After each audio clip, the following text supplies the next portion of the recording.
became a career firefighter with the Howard County Department of Fire and Rescue Service, the chief of the medical division, or EMS, the unofficial historian of the Howard County Department of Fire and Rescue Service. Over 65,000 digital images and newspaper articles, magazine articles, etc.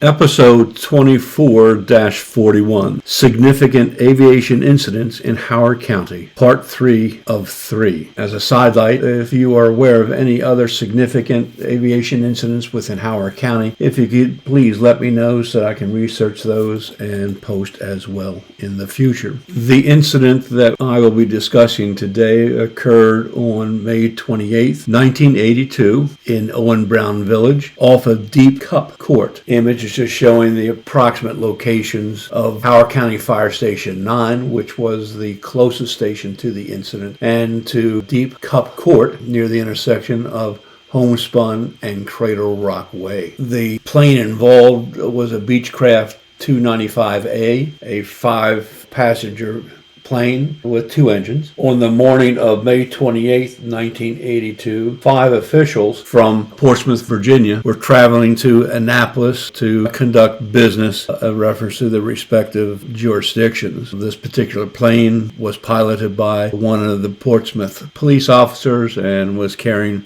4 other officials. Again, traveling from Portsmouth to BWI. It got into the vicinity of BWI. Conditions at the time of the crash, low ceiling, fog, etc. The plane had missed an instrument landing approach, was told to redirect and try it again, and as the pilot was trying this maneuver, became disoriented and crashed into a Deep Cut Court in Howard County. What we're looking at now are just some of the newspaper articles, etc., talking about the incident. If you want, you can pause the podcast to read the articles before you.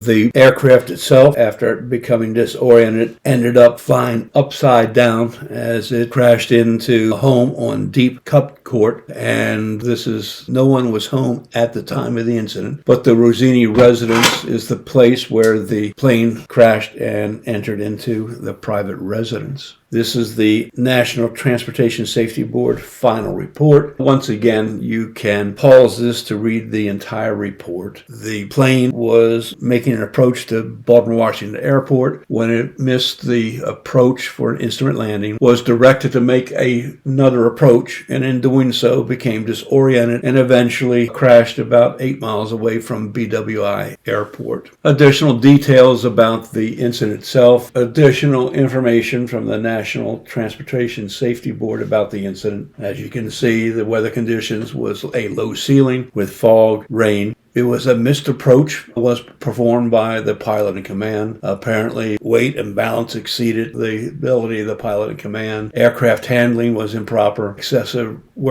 task workload, following the commands of air traffic control, handling the radio, piloting the plane, looking at his instruments, taxed the pilot. And it goes on to say there was a lack of recent instrument time by the pilot and spatial disorientation, meaning with the fog, etc., just became disoriented as to what's up, down, left, right, and eventually flipped upside down and then crashed into the private residence. Just additional information by the investigating agency. Just talking about the plane itself. Again, just additional weather conditions associated with the incident. The time of the crash apparently was close to 10:55 in the morning. Visibility was limited to 1 mile. It was overcast and just a challenging day for flying. Again, just additional information by the investigating agency confirming that it was a fatal crash that included the pilot and 4 passengers. The following series of pictures are just either newspaper articles or images that were taken about the incident. You can take your time to take a look at these. And again, you can pause the podcast if you desire to read the articles themselves. As you can see from some of the pictures that clearly the plane ended up just prior to impact inverting 180 degrees and actually flying upside down.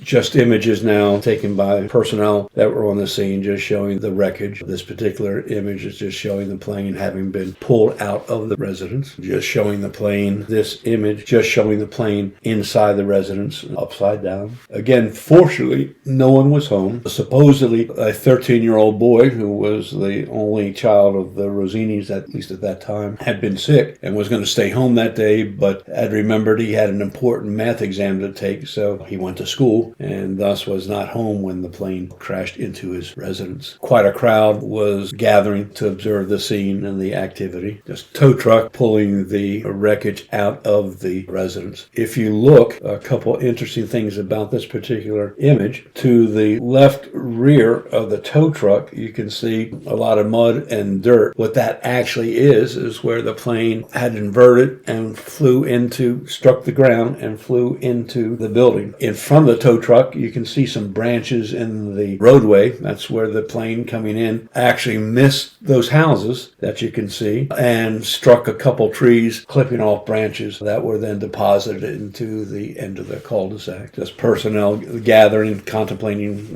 what their next move was going to be to extract the plane from the building. This was a somewhat complex issue. You had the concerns of fuel in the building. There was the structural integrity of the building, the importance of retrieving the deceased with dignity that had lost their lives in this tragic accident, how to remove the airplane so that the structural integrity of the house would not be compromised. So there's a lot of activity that was going on over a period of time. Again, just an image showing the plane where it had impacted the house. Baltimore, Washington International Airport fire rescue personnel responded also because of their technical expertise. You can see the chief of BWI in the white coat, and I believe it's Captain Jack Bell, one who personally had responded and were giving technical advice on what to do and how to control this particular situation. Again, an image just showing the house on the upper left and just the fire apparatus on location, on the ready, should there be any undesired consequences that occurred in the removal of the aircraft. Locating the remains of the aircraft onto a flatbed trailer. I believe this is from BWI, the trailer, and placing it on the trailer, and I'm sure they were going to be taking it back to BWI to a hangar to conduct their investigation. News media, crowds. Again, you can see at the bottom of the picture, leaves and branches. The plane, as it crashed from the right, and then the houses over to the left. So it clipped a couple trees as it crashed. As we had observed from my previous picture, it missed several houses and then came in and hit those trees and then slid upside down into the residence. Again, just looking at the activity going on to remove the plane from inside the residence to a point where it could be retrieved and taken back to the Baltimore Washington Airport. Again, looking at the tow truck, the left rear, you can see where the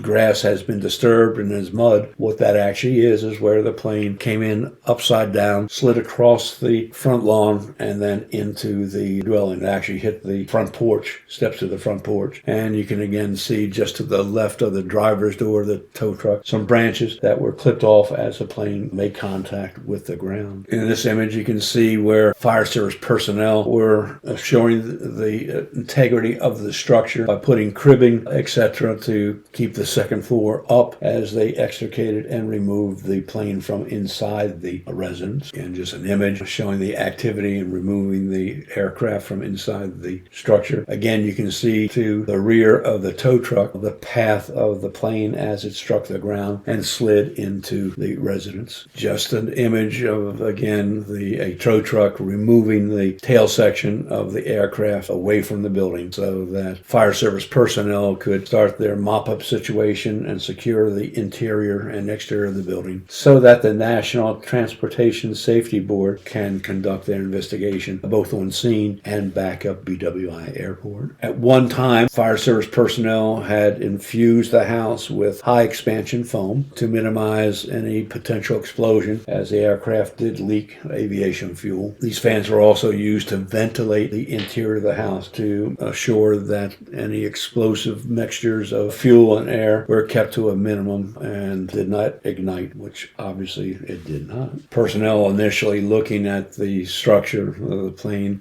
inverted into the house. This image is just showing a combination of how our County Fire Service personnel, and the BWI aircraft crash crew, Jack Bell, on location. Crowds at any disaster and any significant event are always present, having to take a look at as to what's going on. Our county police were maintaining their presence to assure that residents were kept away and out of danger and not interfering with emergency services personnel and investigations. Please use your remaining heartbeats wisely and not waste a single precious one.